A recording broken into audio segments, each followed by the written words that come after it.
Everyone, and thank you so much for joining us today. I'm Christine Thompson, the Director of Portfolio Growth for the CRI family of companies. We're excited to lead a discussion today on preparing for a successful business exit. Whether you're considering selling your business in the near future or simply planning ahead, understanding the key stages and actions involved is crucial to ensure the best outcome. In our discussion, we'll walk through the key stages of the exit process, including how to determine when is the right time to sell, the steps you should take to increase your business's value, and how to protect yourself, your business, and your family as you prepare.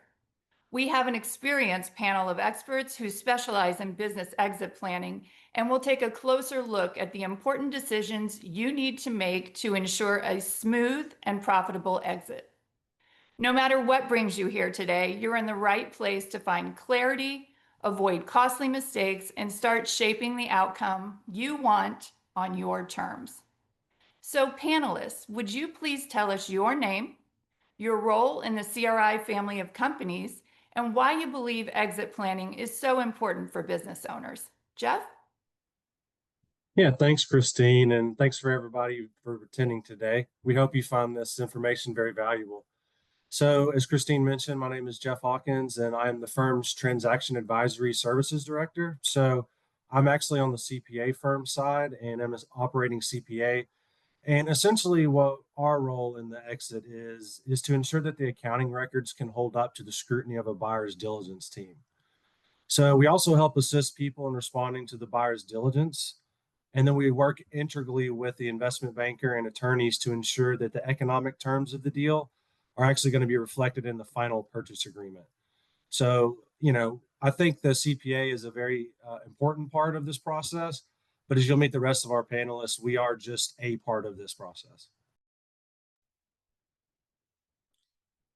My name is Paul Evans. I'm with CRI M&A, and we're the Mergers and Acquisitions division of Carr, Riggs and Ingram. And our role in the process is we're somewhat on the front end when an owner is deciding or thinking about or considering an exit at some point, but we're heavily involved once that decision is made. That may begin with a business assessment just to determine the value of the company, but moving really quickly to engagement and all of the elements of a transaction. That includes us putting all the marketing materials together, locating the buyer, making sure that the phone calls are taking place and that everyone is vetted accordingly all the way through LOI until the complete close of the transaction. And usually I'm on the very front end having conversations with buyers and owners to make sure that the right deal is going to be done. Jeff Hall. Thanks, Paul. We just obviously wanted to make this somewhat a little confusing, so we decided to have as many Jeffs as we could on the call. So Hawkins, thanks for going first. My name is Jeff Hall with Preferred Legacy. We are the fiduciary side of CRI, one of the portfolio companies. I myself am a licensed attorney here in the state of Ohio, although not currently practicing. I'm our chief fiduciary officer. So Preferred Legacy is an independent third-party trust company. And what we do is we fill and help assist along the way with the planning from a trust standpoint, from an estate planning standpoint, and partner with the rest of the team to make sure that all of the moving pieces that we're going to talk about kind of work in concert together. And then once all those phases are done, that someone's there to help administer them should you need those steps. So again, as mentioned, I thank everybody for jumping on, and we look forward to sharing a lot of this information with you. Luke. Hey everybody, I'm Luke Britt. I'm with Level 4 Business Solutions, and I lead our advanced planning practice as well. At Level 4, we're a part of CRI. I'm a partner in CRI, and our team is focused on helping business owners like yourself make informed decisions around really critical areas like wealth transfer planning, asset protection, family transition, minimizing income taxes on liquidity events, business continuity planning, as well as other exit planning issues, and do that along with my partner here, Suzanne Durbin. Suzanne? Hi, everyone. Thanks for being here. So I'll piggyback on what Luke said. My role on the team is the exit planner and also the wealth advisor. So in addition, Level 4 Group has level 4 business solutions. We also are a registered investment advisor under there. We have a full insurance team for life, disability, long-term care insurance. We have a retirement planning team for 401ks and deferred compensation planning. So it's a fairly robust group. The two things we'll focus on in the panel today are the exit planning role. So I'm a certified exit planner and a chartered financial consultant. And essentially my job is to quarterback the exit advisory team as you, the business owner, are trying to have your successful exit. And the goal here is for you to stay focused on running your business while we take care of all the details that'll help you have that successful exit. Excellent. Thank you so much, everyone. So Suzanne, we're going to start with you. Can you kick us off with an overview of the exit planning process? Sure. And you'll see, because I'm the planning one in the group, I, of course, am going to be referring to notes to make sure I hit all my points today. So the first phase is exit curious. We assume everyone on the call is in that phase, wherever you are in terms of thinking about whatever that exit's going to be. This is where you're going to start thinking about it. You may start talking to advisors that you have, or even peers that have gone through that exit. And from my perspective, I think this is where you're going to start learning from others, the mistakes and successes that they've had. Once you get serious, the discover phase is really the first part of the formal planning. And this is where you're going to get a couple key facts. You're going to discover, what is my business really worth? You're going to discover, what is it going to take? How much capital do I need to live my life the way I want after I sell, so that we can figure out if there's a gap. So that's really the biggest thing. Am I on track? Do I have a gap that I need to fill, etc.? The next phase, which is decide and protect, is where, of all the different types of exits that you can have, you'll be thinking those through. Am I going to transfer to a management team? Do I have a family member in the business that I'm going to transfer to? Am I looking to take on some PE and scale and grow? Do I want to exit to strategic? Would an ESOP be a good strategy for me? So the decide is really now starting to let us model out different forecasts to figure out which of those is going to fit and still answer what you need in terms of the cash to walk away and live the life that you want. The protect part is a lot of fun, because this is where we, Luke and his team, minimize taxes and protect the assets that you've built. The next phase, which is build and prepare, once you have an idea of what the business is worth and what you need, and figure out what that gap is, the question is, how do you build the business, increase value to the extent that you need to, and how do you get the business and yourself prepared to minimize the risk of the transfer and to increase the value? So we'll go into a lot of detail about that. Selling is where Paul's really going to come to the fore. So once you and the business are ready, this is when you pull the trigger to execute whichever of those sale or transfer options that you are looking for. And this is when a lot of other advisors are going to come onto the team. So you'll have kind of a steady group of advisors throughout the process, but then certain transaction specialists will come in during this sell phase. Transition, here our goal is to help you prepare mentally for what life is going to be like after no longer being the owner of your business. So whether you stick around for a couple of years, whether you're helping scale the business again under PE, or whether you are going off into the sunset, that's the transition period. And then what we hope will be a nice, long, fun period of life is life after business. So here it's about making sure you don't outlive your money, helping you write your next chapter, and enjoy everything that you've built. Well, that's very helpful. It sounds like we have a lot to cover today. So let's get started with exit curious, which is that early stage when the idea of an eventual exit first shows up on an owner's radar, even if the sale is years away. Luke, when should a business owner really start thinking about their exit, even if a sale isn't on the horizon? Well, I think I'll answer that first by saying it's never too early to get started. And so if people are maybe just starting their business, maybe it's been a few years in, you should be really beginning with the end in mind. And that's easy to say for someone who's early on in their business life cycle. But if you have a mature business, maybe you're just now starting to think about these things because you're curious, right? You're exit curious. And so for those folks, really a minimum of 5 years is the ideal time to really start getting serious and building a planning team to help you approach a transition. And we'll go throughout this presentation and discussion, we'll be talking about reasons why that's so important. But really to help kind of level set on this, how critical this process is, Suzanne, there's some statistics that we see here on the screen that are really powerful, and I think can really help owners understand again how critical these issues are. Mm-hmm.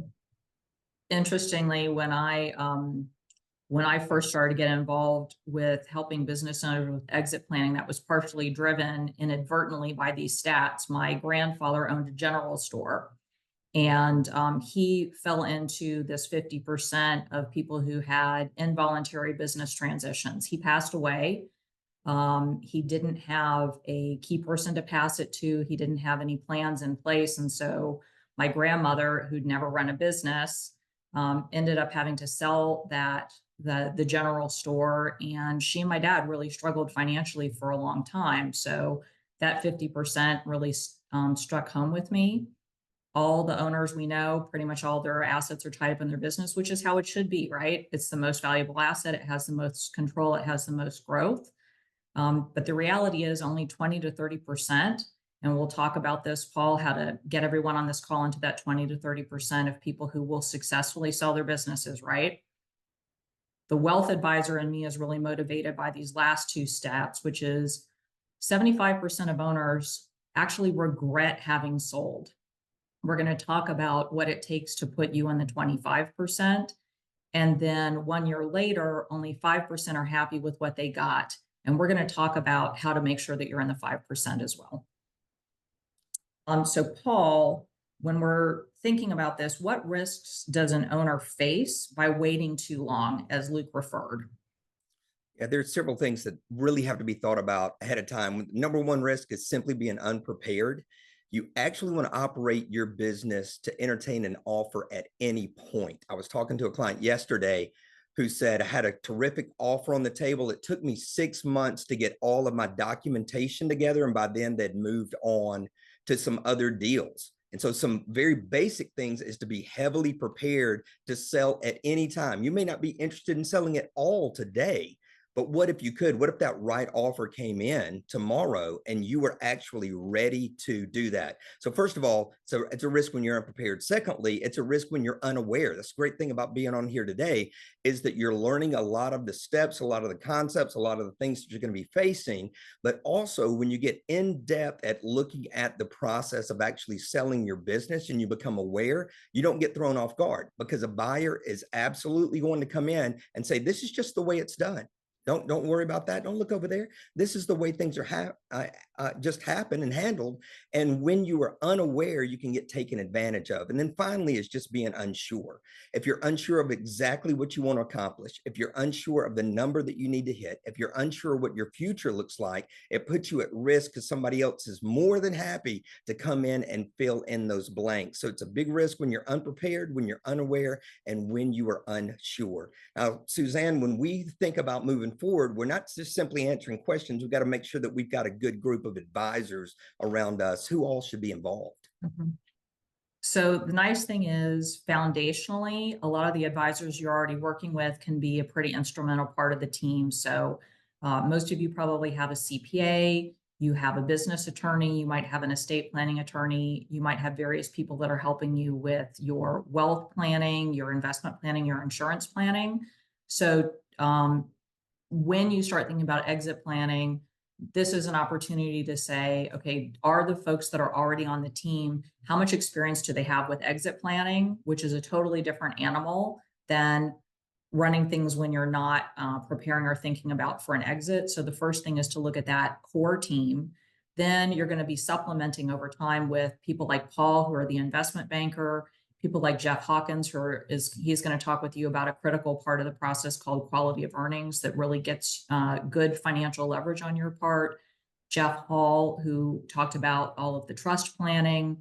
Who am I leaving out? You'll have a mergers and acquisitions attorney, and then depending on what you do in that build and grow part of your process, there are going to be other advisors or other specialists or other fractional experts that you'll want to add on your team. But generally, it's those core folks.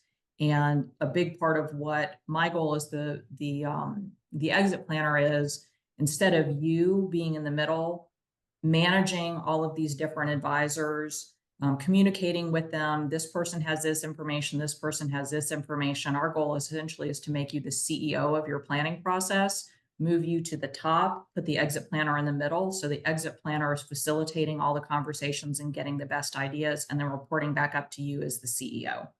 So that's a little bit about the team. Christine, do you want to take us over to Discover?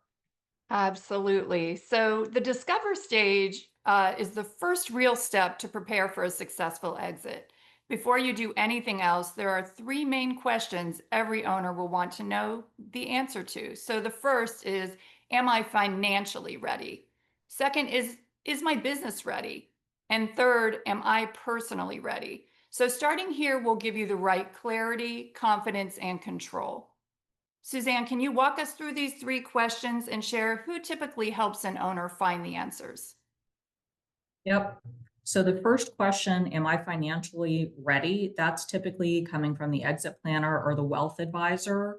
And going back to that 5% statistic, knowing the answer to these three, we regularly hold in-person exit events as well. And we'll have a panel of owners who have exited. Universally, they credit knowing the answer to these three questions as putting them in that 5% of people who are happy that they sold and are happy with the money that they got. So question number one is, am I financially ready? This is figuring out, what is my magic number? How much money do I need in my portfolio to live the rest of my life the way that I want and not worry about running out of money? And a couple of things that most people discover when they start doing this is your burn rate may be higher than you realize. With business owners, that's often especially true, because if your CPA is giving you a good advice, you're running lots of expenses through the business legitimately. So being able to add those back onto your personal spending. Number two is, it's easy to underestimate the amount of capital that's required to replace that lifetime income. Number three is you might overestimate your company value. That's one of the reasons that we get Paul involved on the front end of any planning engagement. So we really have an idea of what the company is worth, which he's going to talk about in a minute. And then the last thing, which is really, really easy to overlook, is so many business owners that don't engage in the full planning end up paying way more taxes than they could if they had done their planning. So waiting until you have the LOI in place, there's still plenty you can do. But if you take action prior to that, you can save incredible amounts of income, capital gain, and estate tax. So that's our first question, am I financially ready? So now when we talk about, is my business ready, Paul and Jeff Hawkins, could you walk us through that? Sure. You know, as we began looking at that, I'll hit the market assessment and Jeff is going to go into the financial assessment. And with the market assessment, what we're really looking at, and this is not a technical business valuation like you receive from a CPA. What we're doing is looking at the market and saying, if you went to market today, here is the number that you're going to hear the most. It's not the number that's going to be the highest. There's going to be plenty of individuals who'd be more than happy to come in and say, you're not going to believe how much money your company is worth. But as Suzanne was talking about, we want to make sure that we don't overestimate the value to get our expectation up so high that we're doing planning that is not useful because we're not being very accurate. Our market assessments are very accurate, and about 80% of the offers that come in are going to be within this range or this number. We're going to take EBITDA, or we're going to look at recurring revenue. We're going to take a multiple that's actually been played in the marketplace right now to make sure that you're getting a current accurate value. Now, you may sell for much more than that, but for planning purposes, we want to be as accurate as possible when it comes to the offers that are taking place. And then that allows you to be able to look ahead, to plan ahead and say, all right, it feels like this is a little bit low. Let's take another year or two and build our business up a little bit higher. It may be, this would be great if we can hold steady or maybe even grow a little bit over the next couple of years. We're going to be in a great position to hit all of our legacy goals. But when you're thinking about a market assessment, it is an estimated value of offers that are going to come in. That gives you a great starting place. Now, what really makes a difference is when you've got your financials in order in a great way and they are assessed correctly. So Jeff, if you would take it away on that. Yeah, thanks, Paul. And I think it's important that you kind of laid out the formula, right? That it's an adjusted EBITDA times a multiple. What we do on the CPA side is really kind of focus on what that adjusted EBITDA number is, right? But really, we work on the buy side and the sell side. And what we do is take information that we learn from buyers and share it with the sellers to make sure that they're adequately prepared. And really, the number one lesson that we have learned on the financial side is it's all about data. You can adjust financial information, you can remodel things to the quality of earnings, but if you don't have support for your top customers or your top products sold, your margins by products, geography, that's really what makes the earnings quality. And again, we'll talk about what a quality of earnings is a little bit more in detail later, but that's what attributes quality to those earnings, right? And to the revenue, that you can actually communicate and you understand what's driving the forces behind your business. So not only does it help you run your business better, but it will give an investor more confidence in it as well. Another thing is that, we see a lot of businesses in lower middle market where they run their business from a tax minimization strategy only. And in some regards, that seems reasonable, but it's the exact opposite of trying to maximize your company's value through the deal process. So you really need people and CPAs that can help you do both, right? It's important to minimize your taxes for sure. But if you're minimizing your EBITDA number, then the multiple, then you're minimizing your overall value. The other thing that we see a lot of times is a lot of personal expenses can be run through the business. And while that's totally fine while you're running the business, that same situation is not going to happen when the buyer's running it. So the less the number of those adjustments that you have, the more you can kind of get the business kind of on the straight and narrow before you go to market. That's also going to help have a lot of confidence. And then one of the big things that's kind of a mystery to people is understanding what your net working capital requirements are of the business, because that's something that you have to deliver at closing that can cost millions of dollars if you don't understand it, or you promise something to a buyer that you can't actually achieve. So I'd say those are really kind of the big key takeaways of how to make sure your financial house is in order. Suzanne? Hey, Yeah, I just Suzanne, want to put it. Oh, go ahead, Paul. Yeah, I was going to jump in just super quick. This is a great example of how a team works together, because the work that Jeff is doing is essential for us to be able to do the work on the multiple side. They're able to get a lot deeper. They're able to get a lot more accurate. We're working on the market to really dive into that multiple, so that when you're getting the assessment, it's using the financial work of Jeff, it's using the research of our team, and we're able to give you a lot more accurate value so that your planning is going to go a lot better. Suzanne? I was going to say it also really levels the playing field. I think of the transactions that we all do together, and universally, I feel like the buyers that you've brought to the table are a little surprised at how clean the financials are actually a little bit disappointed, because that's an area where they can really kind of play with the numbers and put some pressure. And then once they see how clean everything is, once they see how much the business owner really knows what the numbers are, they kind of sit up and take a little notice and are like, okay, these people know what they're doing. They have their act together. And so it changes the dynamic in terms of how they approach the negotiations, much to the advantage of the business owner. So personally, I take great joy in that. Okay, so now let's talk a little bit more about the third question, which is fundamentally really important, which is, am I personally ready? Jeff Hall and Luke, could you talk about that? Yeah, I think this is probably the most overlooked area of being ready, because so often owners are really dichotomizing, like putting in two different buckets. Here's my personal life, here's my business life. and not necessarily seeing how much they really overlap.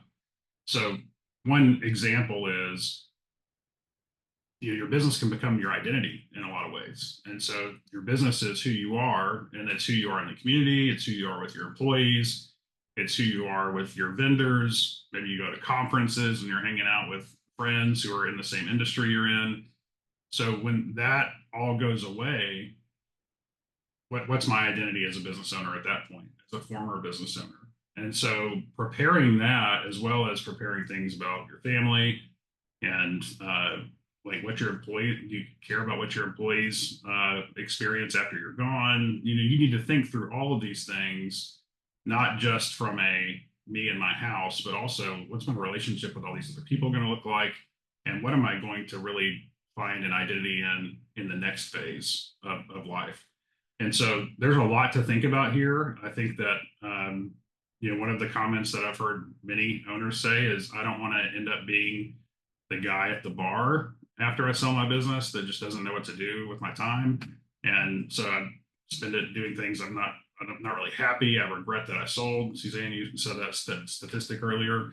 And so really here is, we need to think about what's next for us. How can I prepare myself mentally, emotionally, spiritually on what is next after I exit my business? Jeff, I know there's a lot more dynamics here that you can address with your experience as a trust advisor. Yeah, thanks, Luke. I think that, all of those are, hearing this conversation, hearing the background, what I always say is these are good problems to have, right? If you are facing these concepts, if you are dealing with this, if you're worried about employees, if you're worried about family, time, all those things, that means you've been blessed and built a successful business. That means people in the community respect you.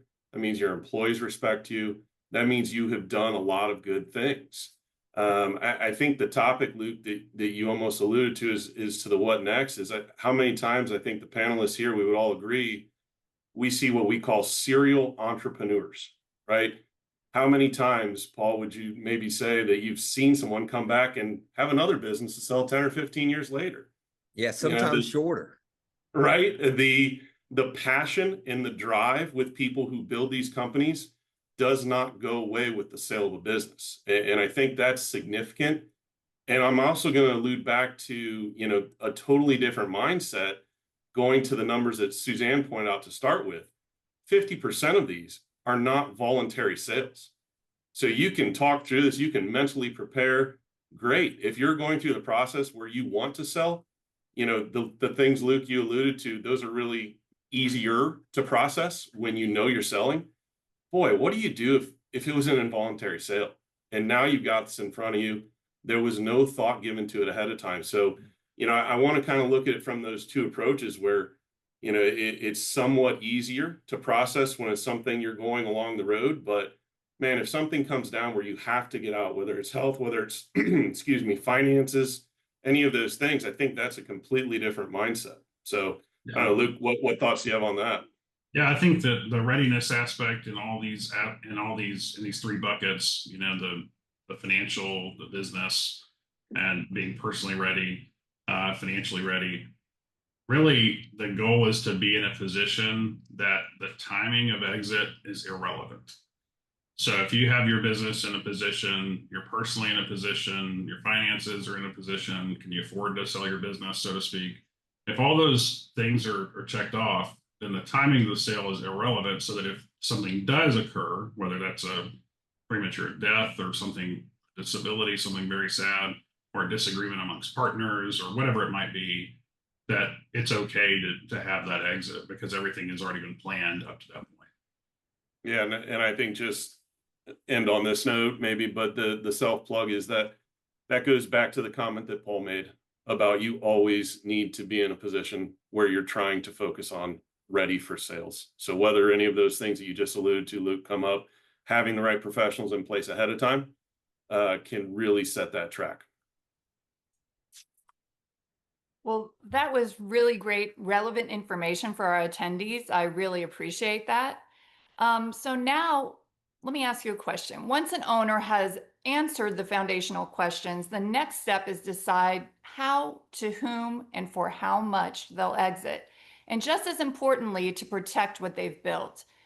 This is where strategy and action early make a profound difference in your outcome. It's also where some of the most powerful planning takes place, which ensures control, keeping wealth in the family, reducing taxes, which we all want, and safeguarding the business and the owner's assets. So Suzanne, will you start us off on the decide process? Sure. Let's take the how you're going to sell and to whom you're going to sell. Paul, Luke, and Jeff Hawkins, you spend a lot of time here. Paul, why don't you kick us off? Okay, so making that decision ahead of time really works out well because you're getting a great mindset around how you would like this to happen. Instead of just riding the wave of possibility, you're thinking ahead and you're thinking along the lines of, this is what I want the structure to look like. And that could be cash at close. It's going to include how much equity you might need to roll if you're not exiting 100%. If there's an earnout, which we aren't fans of, but there could be some other options that are in play. So that could be one thing that you're trying to decide how. It could also be who you are going to actually sell to and what that's going to look like, whether it is a corporation or a private equity group, a family office. Perhaps it's going to be somebody internally that you're going to sell to. And sometimes that's going to change. There's been plenty of business owners that originally said, I've got somebody on my team, I'm going to sell it to them, or I've got a daughter who it's going to be handed over to. She's really excited. And sometimes those options change. That's why even if you're selling internally, it's still really good to prepare your business as if it's going to be an external sale, just in case that doesn't work out. It's going to put you in a great strength and a strong position anyway. So that could be really positive overall. So when you're thinking about your legacy goals, when you're thinking about how you want to exit, who you want to take over your company. I've had so many of the owners who are saying, I don't want to lose my name. I don't want to lose my reputation. We've been so helpful about this community. And you can plan those things into the sale as well to make sure there's some great protections that are taking place. But those are just a handful of things. Luke, what else are you seeing? Yeah, I think one of the things that owners sometimes miss, and Paul, I know you and Jeff, y'all both have experience in this, and Suzanne as well, is business owners may not think that maybe a partial exit is a good opportunity.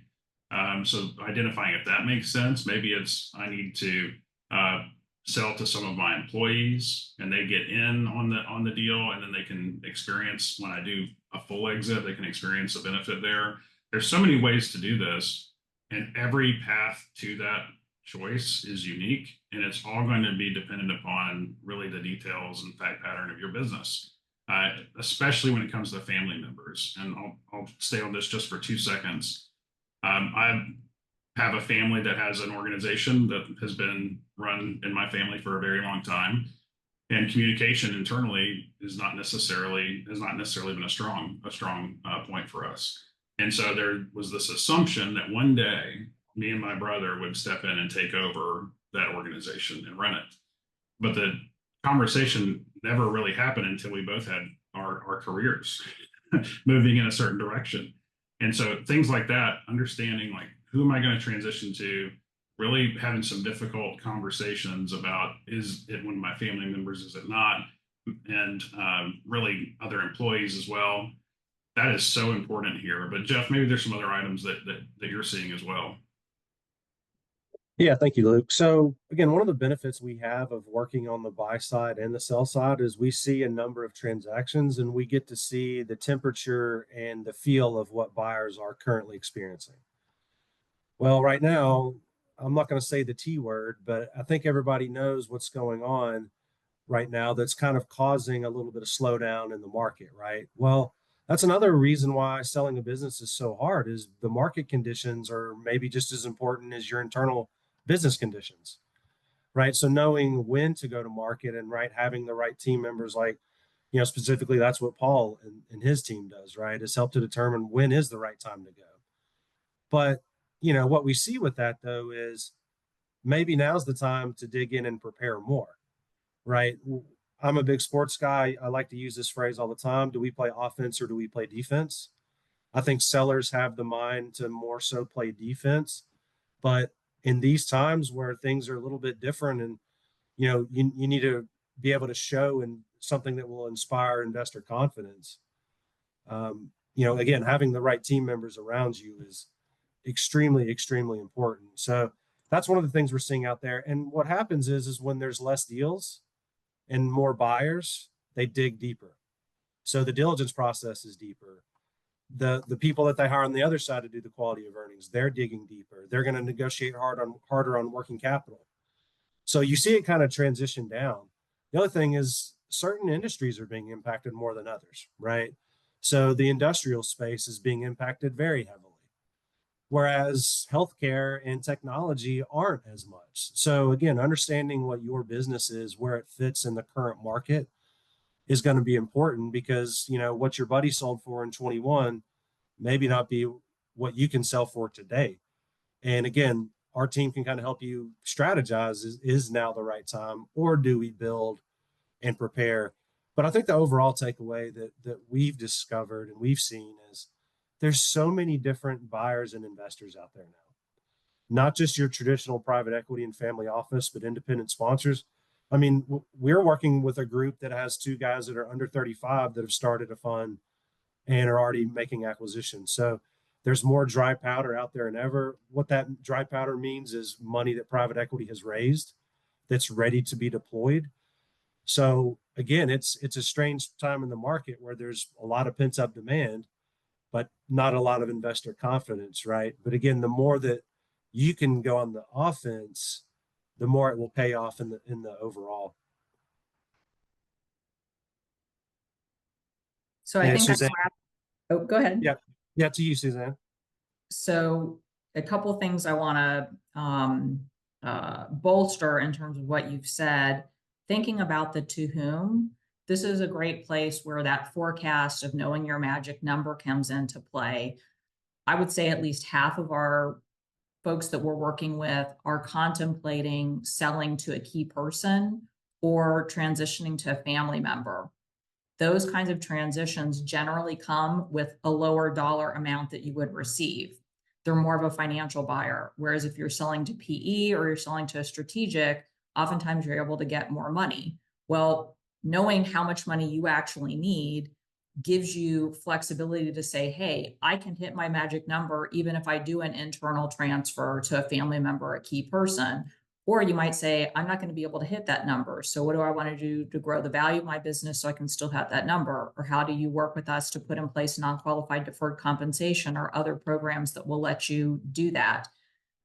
So I think knowing that magic number gives you the ability to see what your market is. The other thing is, in the last year, we worked with a couple of folks that had planned to sell to their key people, and they were on that track, but then Paul was able to help them find buyers that would pay such a premium. The team together, the owner and the key people, decided to go ahead and sell to the third party because they'd all benefit so much financially, and because they were prepared and that always be ready to sell, they were able to then work with the team to structure the deal in such a way that they were all satisfied. Okay, so I think that's all I wanted to say on that part. So let's now talk to, going back to you guys. Now, when it comes to the when and for how much, you've talked a little bit about this, but could you tell us, Jeff and Paul, what are you guys currently seeing today? Industry trends, areas where multiples are normal, areas where they're higher, etc. What we're seeing, this is kind of interesting, even though, as Jeff mentioned, the T word is coming up a lot right now.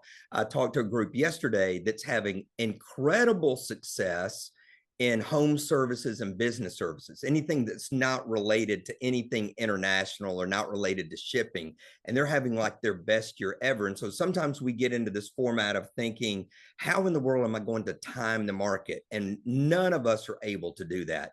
But there could be some trends that are going to have happening right now that we might be able to tag on and feel like there's a little bit of an opportunity here but we don't put a lot of weight on that. I'm going to give it over to Jeff in just a second, but to think about these things is that as you're thinking about that magic number, think about what is desired, but then also think about what's going to be dictated. As Suzanne mentioned, if it's internal, there may be less money. You're probably going to get less money for your company if you've got to have 100% cash. You can often get more if you're willing to roll some equity in. You can also get a little bit more if you're willing to take some payouts over time. So even getting to that desired number can often be dictated, and that doesn't every single time have to do with what's happening in the market, but it can be impacted by that. And Jeff spends a lot of time in market research, talking with a lot of different buyers, seeing a lot of different multiples. So overall, Jeff, what do you feel like the temperature is right now?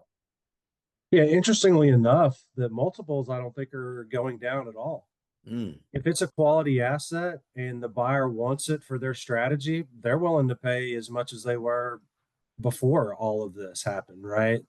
So, but again, I think that there's just less deals because there's certain industries right now that people are just not willing to touch. We've even seen it on the commercial banking side where there's certain industries that the banks just want to sit back and wait and see what's going to happen.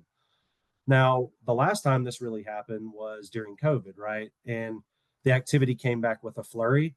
So everything that I've heard, and I was actually at a conference yesterday, everybody's just waiting for the confidence to get there. As soon as it does, there'll be as much activity, I think, as ever. So again, that's something to keep in mind is we're kind of at the precipice of whenever this ends, there's going to be a lot of activity. That's great. I think that's very helpful and encouraging advice to our attendees, most of our attendees at least. So now let's talk about protecting the business, the family, and the employees before, during, and after a sale.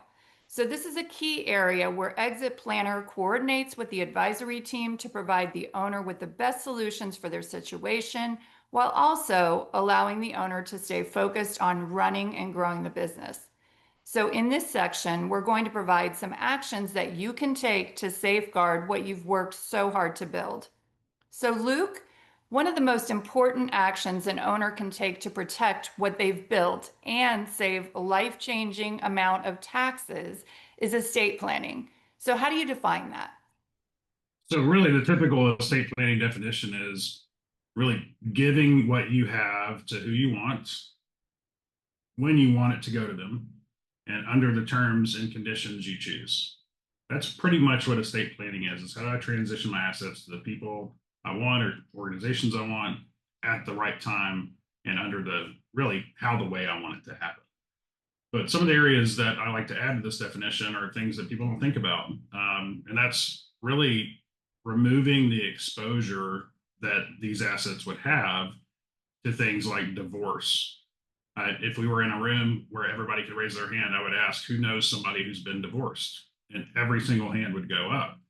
If I asked the same group of people, how many people do you know who've paid estate taxes? Those hands would be far fewer because there's a lot we can do to protect around tax. So we do want to also focus on how can we make sure we can remove exposure to losing wealth from divorce, whether it's your marriage as an owner or whether that's the future ex-spouses of your kids or grandkids. And so we want to make sure that we can protect the wealth for generations from lawsuits as well as divorce. And then lastly, we also want to protect against transfer taxes. So a lot of times, if we just left it there, business owners would not do estate planning because one of the concerns that business owners have is this is all great, but I need to run my business. I need to be efficient. I need to have access to cash. I need to be able to make decisions quickly. I don't need to ask 4 or 5 different people how I can get access to my own assets. And what's great about my definition of estate planning is that the last piece is that it's providing you the satisfactory strings of income and control. So you have strings that you can pull back to generate, to have access to income and also still control your business, not have to cede that to another party. And so that's my definition of estate planning. And I know we could spend an entire session on what owners can accomplish through executing on a full estate plan. But I think, Jeff, maybe we want to touch on some of the main points that can help owners protect their wealth before, during, and after a transaction. Yeah, and I'll just kind of, chime in, Luke, about something you alluded to, that, the before part. It's so often, as you mentioned, that everyone's so involved in the day-to-day and so focused on it that, and obviously today's presentation is focused on sales, or exiting a business. But what happens if something occurs prior to that, right? That's a huge question. You mentioned things like liability, divorce, etc. Just as simple as, and not to really get into the weeds here, but powers of attorney, right? Who's going to step in and run a business if you couldn't do so for yourself? Obviously there's probably a vice president, etc. But who's got access to accounts? Who can sign checks? Simple things like that, I think, are so overlooked. And obviously, when we're talking about a plan, and I think you'll dive into a little bit of the LOI and prep stuff here in a second, but what we have to do is we have to make sure that the left hand talks to the right hand. You can have all these stacks of documents, you can have all these agreements, you can have trusts, you can have life insurance, all these things. If they don't work together, there's no point, right? The communication has to be on a really high level to make sure that all these things actually flow together and that you're accomplishing your goals on your own terms when you want, with access to it, as you alluded to. But you want to walk through a little bit of that kind of from a business side, Luke? Yeah, totally. There's we talked about earlier, I think about half of the businesses, there's an involuntary exit. So everybody's going to exit their business, but not everyone's going to choose the time that they do that. And so that's where protection like this comes into play. And one of the things that is really important is buy-sell planning. And so when we're talking about buy-sell planning, that doesn't necessarily mean that if you don't have a business partner or another shareholder in your corporation, that you don't need to do buy-sell planning. Really, all that is talking about how do we transition the business to the right people if something were to happen to you prior to an exit. And so that's a tremendous amount of planning that needs to be done, because we do need to have the what ifs here. And another piece of that that's not necessarily exactly buy-sell planning, but it's really critical, is something we do for clients, is something called a business continuity instructions. And so the business continuity instructions is a document that says, think of it like the letter in the desk that some of you may have. Like if something happens to me, go get the letter in the desk. This is that, but a little bit more formalized. That here's all the contacts I'm dealing with, so that your spouse or your kids, if they have to come in and sort all this stuff out, they're not starting from ground zero. So those are some basic protections. But when we talk about like a full-blown estate structure, or we're talking about trust, we're talking about getting valuation discounts, maybe setting up different entities to hold assets, maybe it's creditor protection concerns. All of those things need to start as soon as possible. And again, if you have what you need as far as access to income and control, you can be in a position where it doesn't matter that you move these assets to trust. You can still have all the control you need, run the business the way that you need to run it, but still have all the protections of trust and estate planning structuring. But I know there's some other opportunities, Jeff, especially in the charitable planning arena. What can charitable planning do for owners, their family, and maybe there are some specific causes they care about? Yeah, it's a great question, and it always comes up. We've got this influx potentially of cash, and the question becomes, besides regular estate planning tools, my basic trust, provisions for children, grandchildren, etc., what next? The term charitable, I think, gets tossed around a lot. And it really takes two things, right? If you want to do some charitable planning, it obviously takes, potentially trying to avoid some taxes is a general goal that we see a lot of people as to why they start asking questions about charitable planning. But trying to save taxes without some type of charitable intent doesn't mean anything. You have to have both. You have to have the desire, the drive to help other people or help a foundation, set aside money, not for yourself, and maybe get a tax benefit along the way. It's both pieces, not just one. I have so many conversations like, man, that deduction sounds great, but I don't really want to give money to anybody else. Well, then it's probably not going to be a route that you can explore too much. So I think that when you look at that, you have to combine those two pieces, really look at what the tax benefits are and what your motivation is. If there's an entity that you really care about, that you want to make a lasting impact, and you also want to take some money off the table for income, sales, capital gains, whatever the situation may be, there's options. You know, it can be a great tool.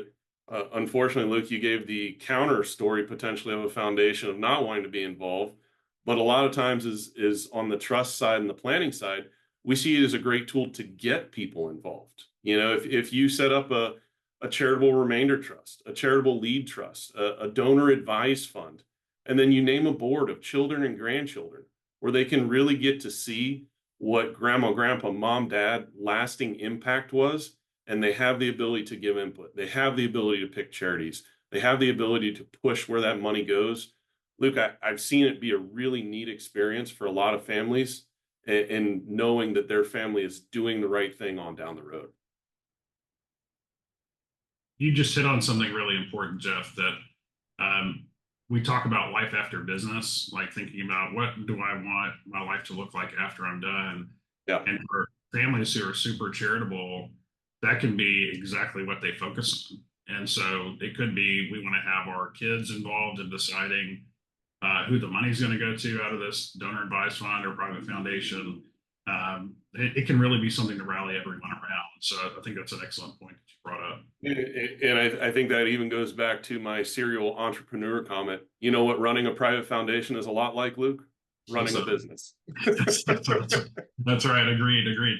So we're talking about protecting, we're talking about estate planning, and of course, taxes right now is what everybody's talking about, because we've seen a Ways and Means draft bill pushed around. There's been some voting on it, kicking back and forth.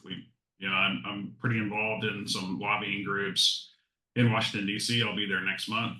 And I'm hearing all sorts of things that we could have a vote by the 21st on a draft bill, but there's a lot of tax stuff floating around. And so I think there's uncertainty there.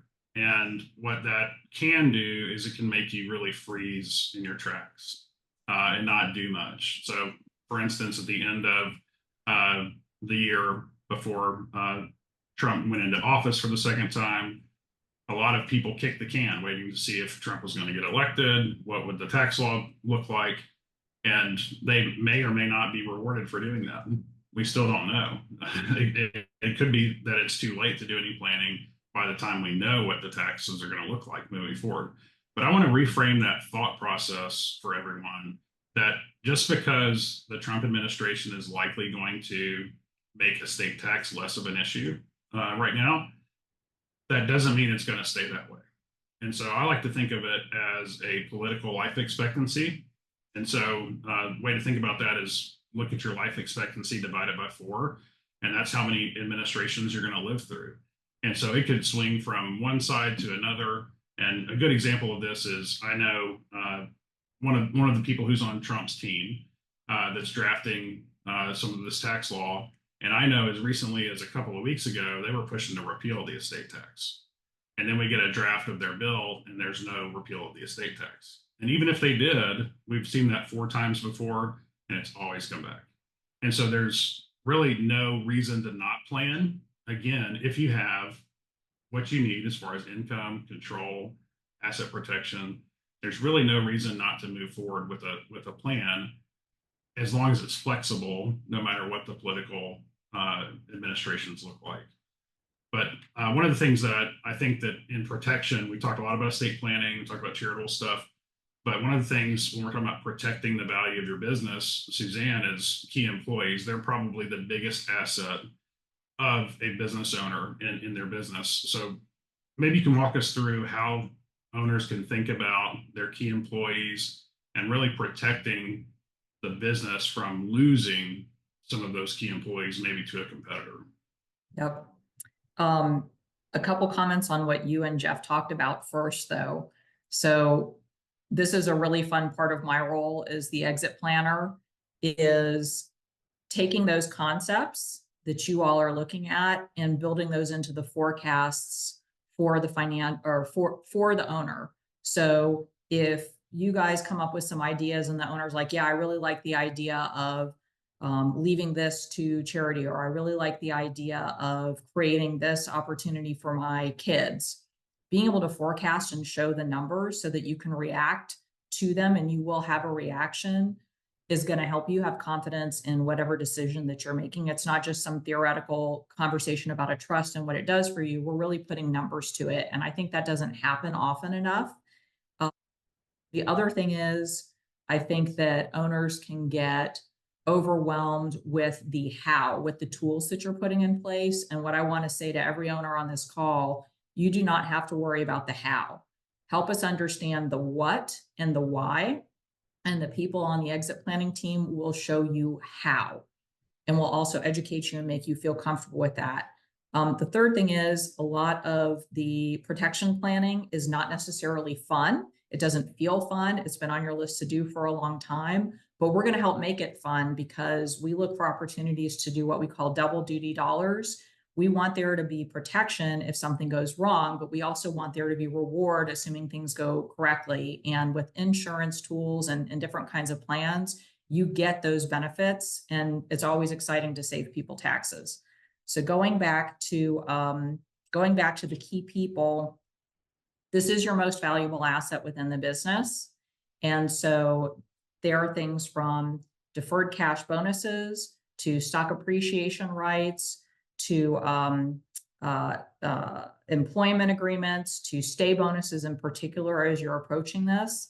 And so once we help identify those key people, who's going to be most valuable to your business, to Luke's point, we don't want them to be lost to competition. We don't want them to be able to get up and go with a chunk of money after you sell. So that's where we get involved in a lot of that planning. And this is a way that you can not only reward them so that they're aligned with growing the value of the business, it's also where we're going to give golden handcuff to keep them there. Very good. Well, again, really helpful information, everyone. So now that the owners understand what steps they need to take in order to accomplish their goals, the build and prepare stage is about execution. So taking action to improve the company's value, strengthen systems, and build overall readiness to make the business as valuable and transferable as possible. Suzanne, tell us more about this stage, who's involved, and how long this typically takes. This depends how soon you start. So this could be 6 months, this could be 6 years. The exit team is still going to be there and be in touch with you, especially the exit planner. But this is where you and your internal team, and then depending on what Paul's going to talk about in this next section, different consultants, or where you can leverage fractional talent to help increase the value of the business. Paul, going back to what you will end up sharing with business owners from the market assessment, right? There's the financial side, but then there are all these other factors that drive the value of a business. Could you walk us through those? Yeah, we'll hit just a couple of these really quick. There's about 7 fundamentals that we really look at, and we don't have time to jump into all of those today. We can do that in some follow-up materials. But basically, think about it in terms of operating your business at the highest level possible. You want the highest level of profitability. You want, as just was mentioned, you want great people. You want to have key employees in place. You want a great management team so that whoever comes in next is going to have a great quality team. Really gone are the days where somebody came in and just cleaned house. A lot of the value of your company are the people that are running your company. And hopefully it's not all dependent on you, that you could step out, take 2-3 weeks of vacation or more. I was talking to a client of Suzanne's last year, and I believe we might have been meeting in October, and we're like, well, let's get that information next week. And they said, well, how about the first of the year? I'm about to spend the next 3 months on vacation. And it was because he had such a great team in place. And believe it or not, that can increase the value of the company. You want predictable revenue. whether that's in recurring form or in contracts, anything that takes the risk off the buyer that they know that this is coming. Projections, what is your growth plan? It doesn't mean that you're going to implement it, but any buyer that sees that you're planning ahead for consistent growth, it can really make a difference. I started with profitability, and Jeff Hawkins is going to be able to speak to this on the quality of earnings side, because this can put you in an incredibly strong position right out of the gate as you decide to sell.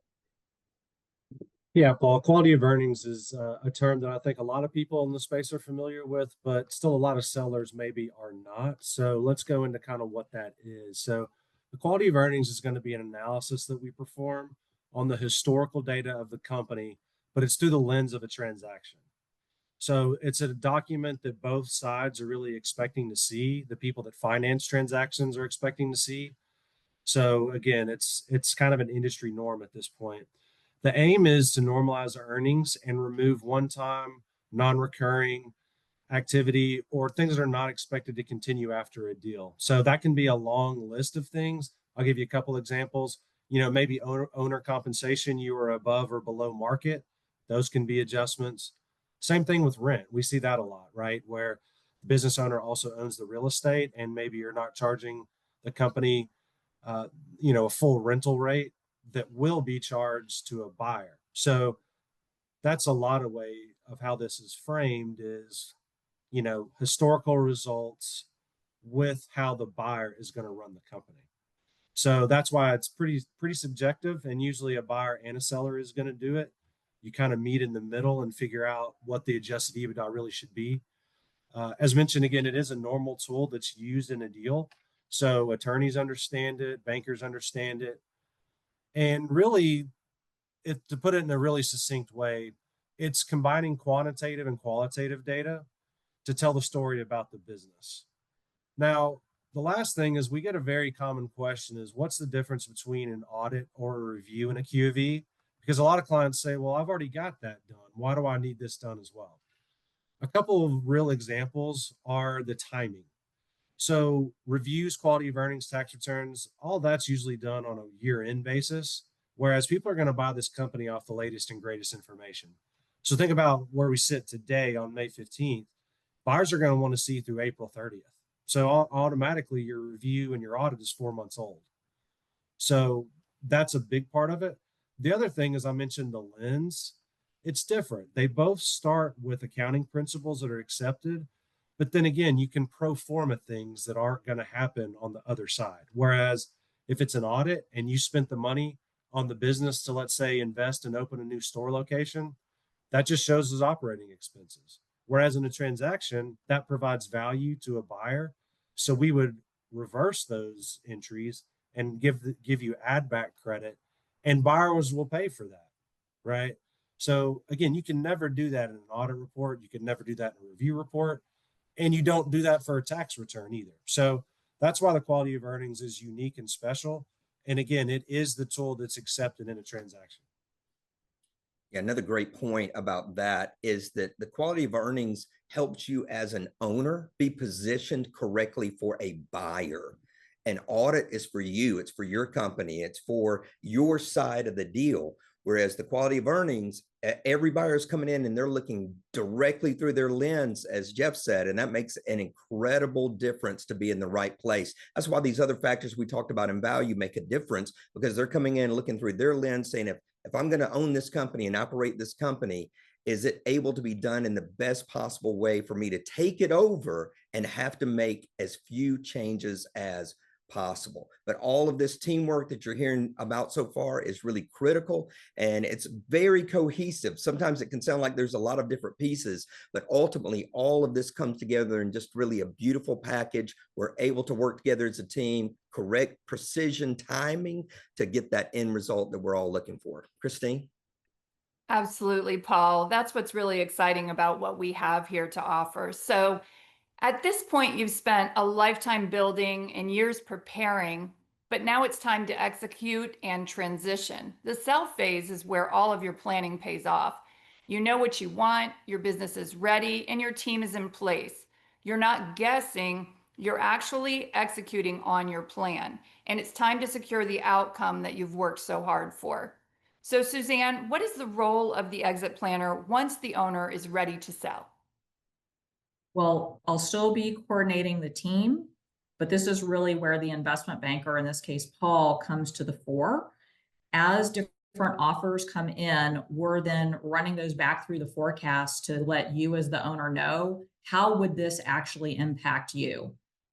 From an emotional standpoint, no matter how well prepared you are, particularly if you've never sold a business before, this is going to be a high stress period of time, no matter what, right, Paul? Everybody on this is going to nod their heads. This is a high stress period of time. You know, somebody's looking at your baby and telling you whether it's ugly or pretty and how much they're going to pay for it and what terms they're going to want to put around it. So again, this is where the numbers come in. And really the exit planner, we're here to be a wingman, a sounding board, shrink, drinking buddy. I mean, Luke, you said they can't drink forever, but they can drink for a little bit. And we're happy to be there drinking with them. So Paul, like I said, this is where you come to the forefront. So when the client determines that they're ready to sell, what should they expect? You know, as you just mentioned, a lot of stress, and I'm glad that you mentioned that because it is very much overlooked. Even when you've got a team around you, there is still going to be a lot of requirement on your part. A team like ours in investment banking, we're going to be doing the marketing. We're putting the package together. We're vetting every single buyer. We are protecting confidentiality. We are having conversations, sometimes hundreds of conversations you'll never, ever even have to have. So it can feel like this is going to just be smooth sailing to the end.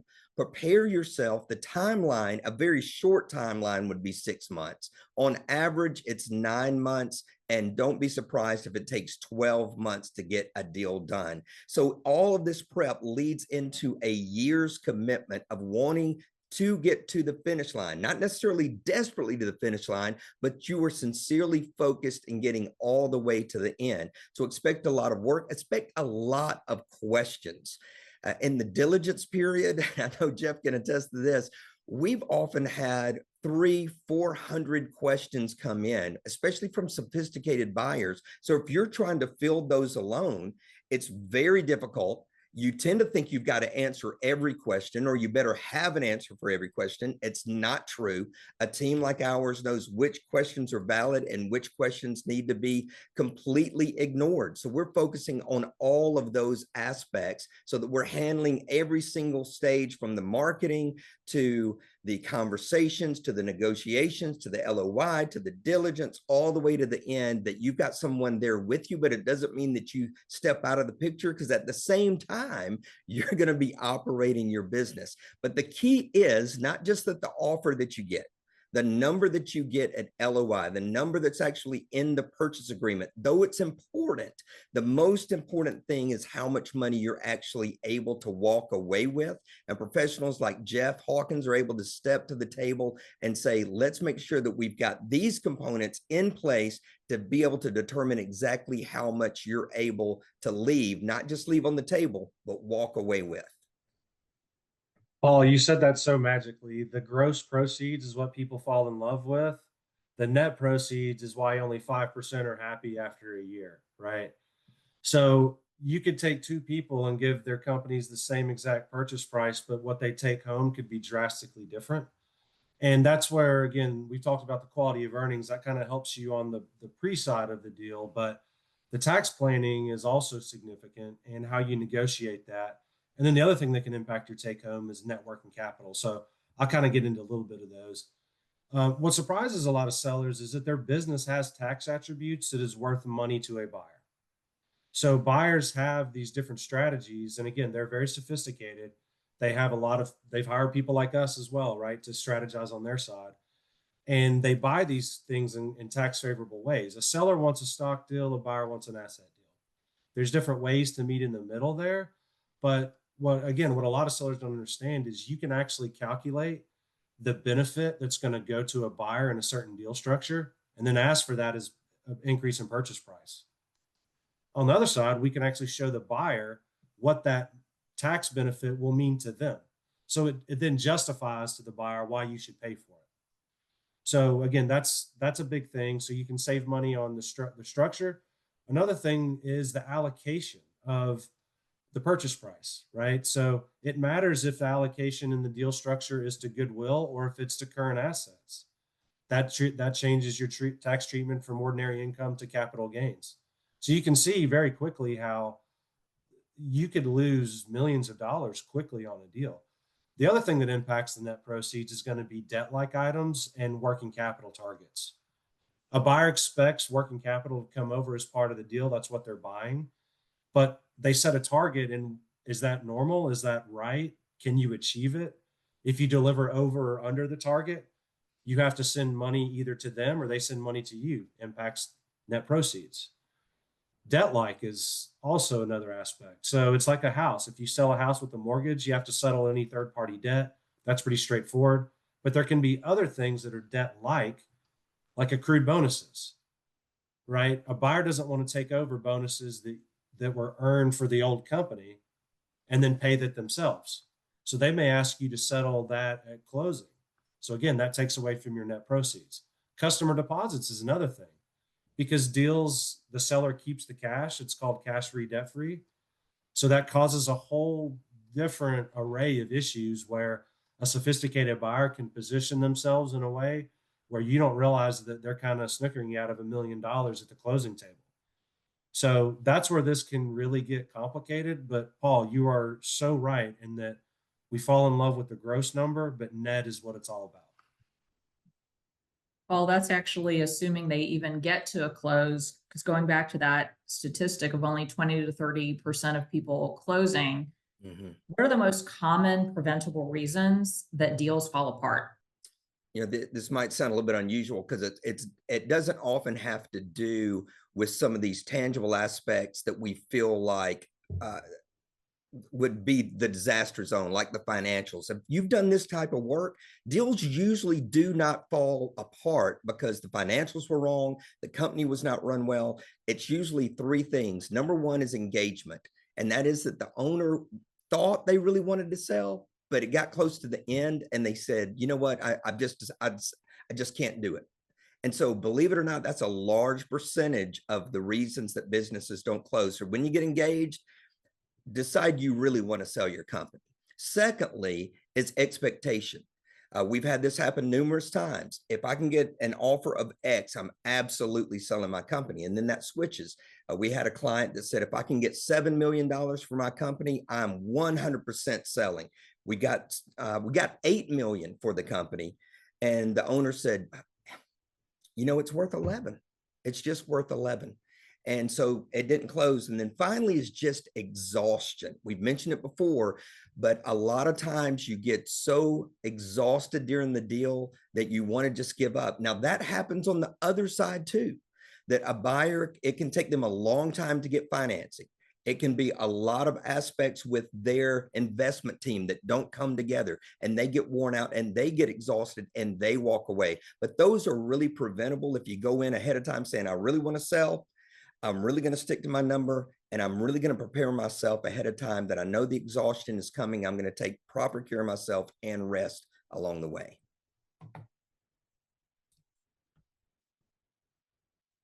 I think it's back to you, Suzanne. Yes. So I know you wanted me to talk a little bit about the financial advisory part of things and what owners should expect. So the two things that I have are, and this is really important. One, we open a dedicated landing account for the sales proceeds. We want that to be private because we know that if a big deposit hits a financial account that you already have, you're going to be getting calls. You don't want that. So we open a fee-free landing account for that. And number two, we see lots of mistakes about this, setting aside funds for the taxes, because of course, working with this team, you'll know exactly what your tax bill is going to be. We want to put that in an investment that cannot lose value. I have numerous clients that were guided to put money in a portfolio that then went down in value. So then they had to come out of pocket for those taxes. Jeff, you want to talk about the two things that your team does? Yeah, Suzanne, it's just really where the rubber meets the road, right? We've put in place a plan. We've calculated all these taxes. We've created trusts, donor advised funds, whatever the case may be. It's time to put the things there. So I think at that point, it's just really working with the client, working with the financial team to get it all done. So I think it's an exciting time. But Suzanne, why don't you, or excuse me, Christine, you want to move us into the transition period? Absolutely. So you've sold your business. That's so exciting, but now what? I want to ask Paul a couple of questions. What advice do you have for owners during this time to ensure the transition is successful? When you're thinking about that, that goes to thinking about it ahead of time, certainly from the financial standpoint, so that you feel really good about that payout there at the end. But you're also having something in place right out of the gate of what your next step is, so that you're not stepping into that unknown, but you're stepping into something that's pre-planned. And I'm going to go ahead and hit this as well, that when you're thinking about employees, you're thinking about clients, you're thinking about vendors, you've got to be thinking about that ahead of time, because you're going to be making intros to the new owners. This is one of the reasons that most deals, the owner does not exit immediately, because they need you there to make this transition. You don't want to tell your employees too early that it's happening, because they don't want anybody jumping ship. You want it to be a celebration, that this is really great for everybody involved. When you unveil the new employee terms that are going to be especially great, hopefully, for the key employees to stay on, that it's more celebratory. If you make sure that you have ahead of time the positive for your vendors, the positive for clients, so that you're able to come to the table with a great outlook for the future, a great vision for the future. And it's got to be more than, hey guys, just sold my company, good luck. You want to be able to paint that picture with the new owner, the new acquirer, in a way that's really going to help them out and position them the best way possible. And that's going to help you, because everybody's going to be calling you, asking you how you made this decision, why you made this decision. And when you've got all of these elements in place ahead of time, even if it's just mentally, it puts you in a great position, in a great place, and it allows you to make that transition in a great way. So, Suzanne, what are some of the aspects, the biggest shifts that owners are going to face personally? Yeah, and I think I'll shorten these so we can make sure we finish on time. But I think one of the biggest things is, this is going back to that question number 3, am I personally ready? You're going to be at home with your spouse. They may not be totally down with that. So thinking about those kinds of things. It's also going to be an interesting transition to go from building and saving to spending money. That usually takes about 18 to 36 months for people to get used to. I'll say no matter how much we've planned, you're always going to worry about running out of money. We're going to keep showing that you won't, or tell you that you are. So I think those are all important transitions. But shall we talk about life after sale? Absolutely. Which is the most fun period, Christine. Absolutely. Let's talk about that. So life after the sale of your business can be both exciting and confusing. Your identity, finances, and daily routine all change. But with the shift becomes a new freedom for you, opportunity, and the chance to write your next chapter. So Jeff and Luke, Suzanne just touched on this a moment ago, but what does it actually look like for an owner to manage their personal life after a sale? Yeah, I think that Jeff, go ahead, Luke. yeah, I was going to say, I think the biggest thing is deciding on if they want to run it every day themselves, or if they still want to be involved in other business opportunities. Maybe, we hear a lot, I want to build my real estate portfolio, or I want to be a consultant, I want to mentor other business owners, whatever it is. And if that's your focus, you may not have time to manage the structure that you've built. And so being able to have a decision point of, do I want to run this every day? Am I going to be that person that rolls over when I wake up and looks at my portfolio on my phone and really worry every day about whether it goes up or down? Or do I want to have a team that I trust handle all that for me? So Jeff, I know you have a lot of experience in this area. So what else do you think this looks like? Yeah, Luke, I think the biggest thing that I'll see on that front is, and we've alluded to it with finances, spending, all those things, serial entrepreneurs or regular entrepreneurs are so used to having the business as a backstop. And what I mean by that is, how often is the controller or the receptionist paying personal bills, handling mail, things of that nature? And then one day it's not your employee anymore.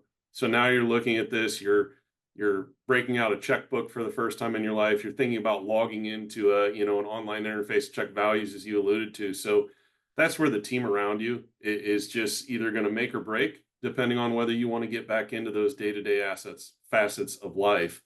So whether that's your CPA, tax advisor, your financial advisor, investment advisor, your estate planning attorney, your M&A attorney, I mean, the list goes on, but a lot of times I'm seeing folks that gap is really, maybe a family office / financial advisor, proposition where they need someone to do some day-to-day activities because it's just not something they've done in a really long time. And as you mentioned, Luke, they want to invest their time in other things like family, foundations, using those funds. So I think that's one where we laugh about it in a good way, again, because this isn't something I planned on. It's not something I thought about. So I'm not sure how often you see that or not.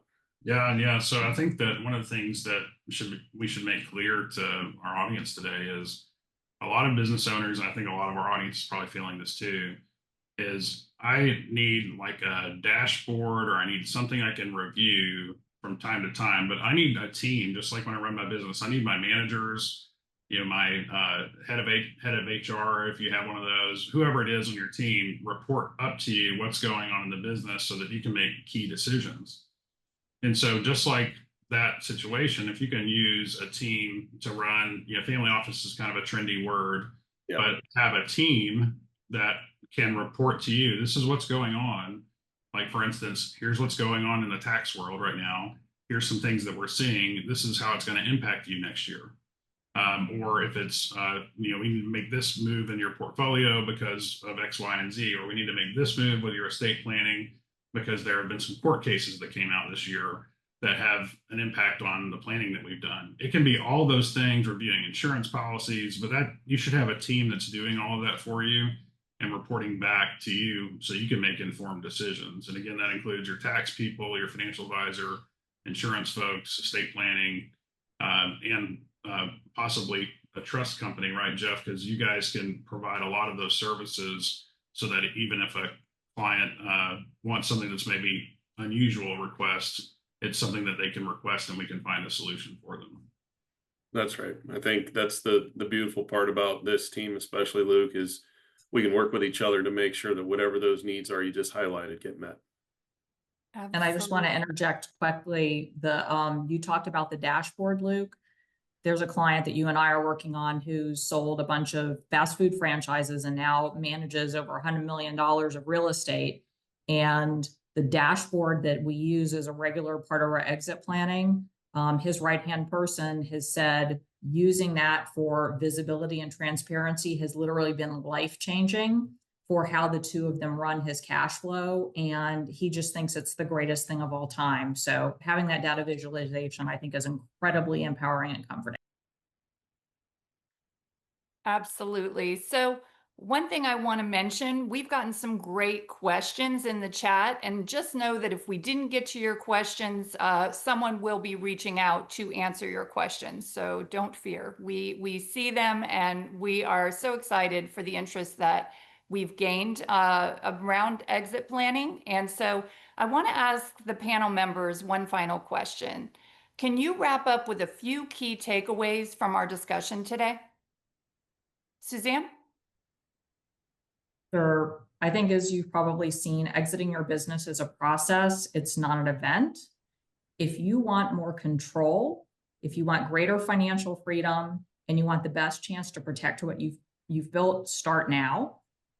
In the follow-up resource kit that you'll all receive, you'll have access to an exit readiness assessment to benchmark where you stack up in your readiness. Identify potential blind spots, and make sure you're not leaving anything on the table. Thanks so much for everyone being here, and panel, it was great to be with you.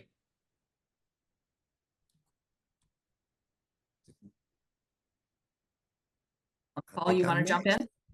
I think I'm next on this thing, but I want to make sure I was looking at the poll, make sure that you got the poll in place and able to answer those questions. But really quick, just to tie my piece up, is just continue to think about that team. That's what really makes the difference and makes the impact, is that you're working with a group around your goals to protect, to grow, to ultimately harvest the value that you've built. And one of the resources you'll be getting from us, from CRI M&A, is going to be a timeline, not the timeline that Suzanne shared, but just for the transaction itself.